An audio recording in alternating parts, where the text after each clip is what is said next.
zit een koolmees nu bij het konijnenhok. En die haalt daar het haar uit van het ene konijn. Voor haar nest.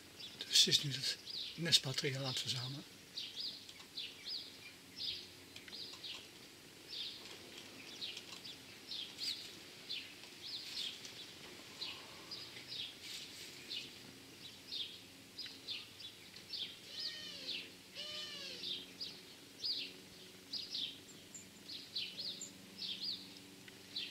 Ze bek al helemaal vol met haren.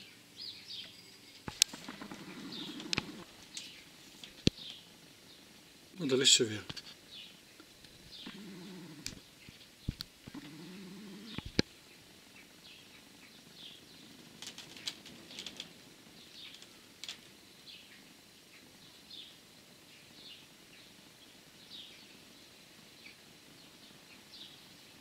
Ze trekt het er keurig uit.